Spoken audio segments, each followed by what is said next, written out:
Assalamu alaikum wa rahmatullahi wa barakatuh. Bismillahir Rahmanir Rahim. Wa sallallahu wa sallama wa baraka ala man la nabiyya ba'da. Rabbi shrah li sadri wa yassir li amri wa hlul uqdatan min lisani yafqahu qawli. Welcome back. I'm your brother Omar al-Bashir. We are looking into direct dawah. And this is now one to many. It's still direct dawah, but now one to many. Now, how do you go about that? And that probably you are in a hall speaking to people, or you are in a church speaking to people, or stuff like that. Now, how do you go about this? Now, first and foremost, as an effective da'i, as a Muslim, you need to do something we call breaking the ice.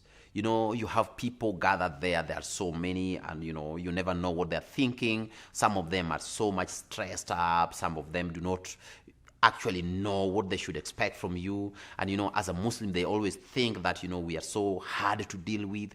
So you need to break the ice. Start by something. It's more of jokey, but it is a joke that is making sense. One day we were in a seminar in Sir Ali grounds in Nairobi, and one of my favorite shuyukh, I don't fear naming him in the set, he's called Sheikh Yusuf Abd from Mombasa.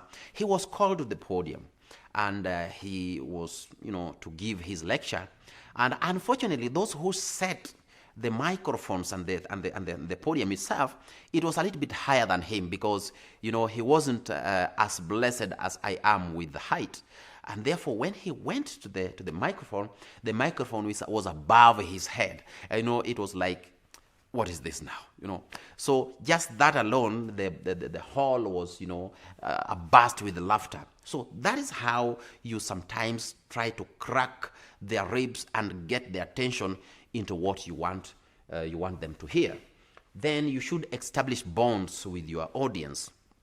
You can establish bonds by probably starting the introduction. Okay, I am so and so. What do they call you? Who are you? And each one of them, probably, if there are not so many, each one of them may introduce himself. Okay, so by this we are sort of setting up some bonds, and we are becoming much of a family, because if you are to ask him any question, or her, his name or her. Okay, Flani, what are you saying? How can you do about that? So you establish some bonds. You have to work on your personal demeanor.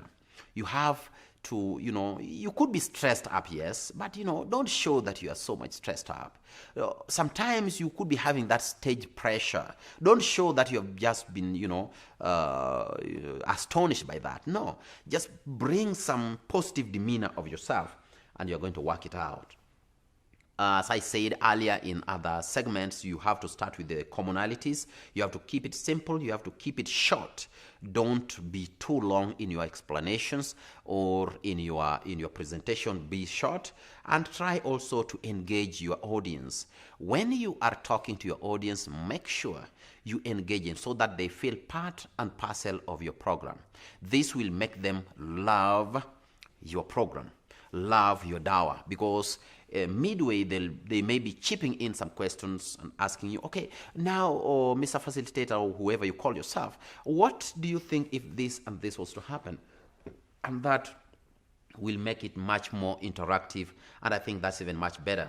And you should also provide more avenues for more information if they may want to look for you much later. We may also want to look into the indirect dawah. Now you are not talking to them directly, but you are now somehow, there is some conduit, okay? Indirect dawah, it involves several things. I'll just be going through them a little faster. We have the print, okay? The newspapers, the magazine, we have the periodicals, we have some books, we have booklets, we have pamphlets, we have some journals and all that, where Islamic stuff is written, and you can dish them out. They can read, and as they read, they get information about Islam. They may call back, and they may want to come back, maybe like where we are. You can come to Dawaah Center, and you ask for more questions. You want them to convert you and stuff like that. We also have under this, we have the e-magazines, the soft stuff in the internet. We have blogs, we have emails, we have websites, we have chat rooms.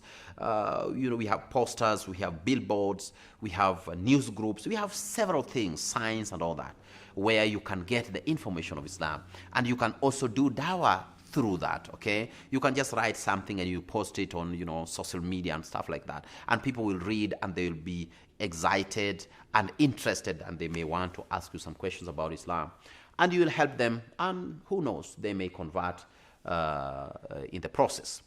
Under this segment, we also have the TVs and radios and films and stuff like that, and that's now what we are doing.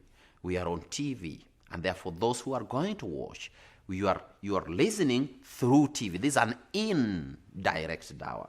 And through TV, we have TV adverts, we have the PSAs, we have the documentaries, we have the shows, we have the movies, with the kid programs. We also have the radios, we have talk shows in radios, we have the news, we have the ads.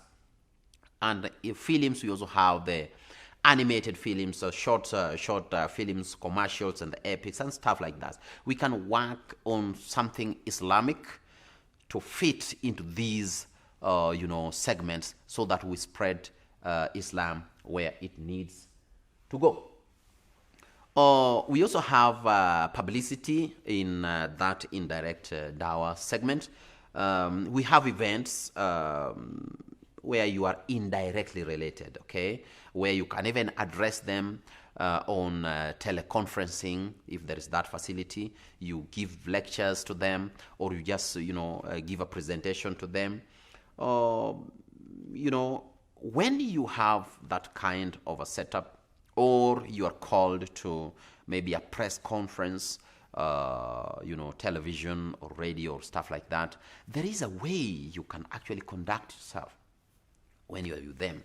First and foremost, as a Muslim dai, okay, and this actually applies to those departmental heads and the opinion leaders and the spokespersons of organizations and Islamic affairs. You really need to be media savvy, okay? Journalists are a unique crop of people. There are people who will ask you this, but they mean something else, and they will always bring you closer, as long as their goal is going to be reached. And you may not even realize it, okay? So what I mean by being media savvy is that only respond to what you're asked. And if possible, let it be a yes, no thing. Or else, they are going to drag you into what they want, okay? Like, for example, you have problems, in the northern Kenya. Massacres sometimes happen there, shootings do happen and all that.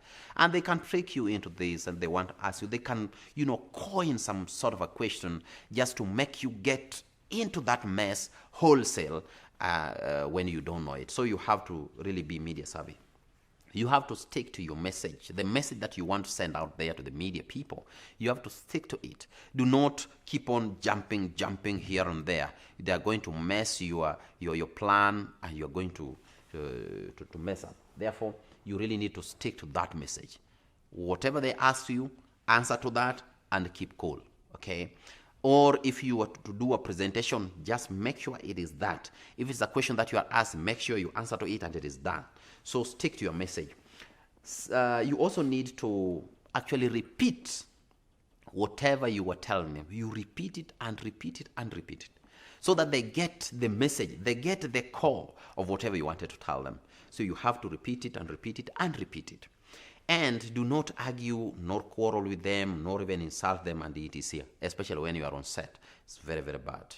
When the cameras are rolling, you have to be consistent, you have to be very, very clear, you have to be simple, and you have to have short messages so that your mission is accomplished. And if you are a spokesperson, you have to have one voice. Let one person speak for us, especially on matters Islam. And with that, we shall have achieved whatever we wanted to achieve if we are talking to people indirectly through publicity and all that. Assalamu alaikum wa rahmatullahi wa barakatuh.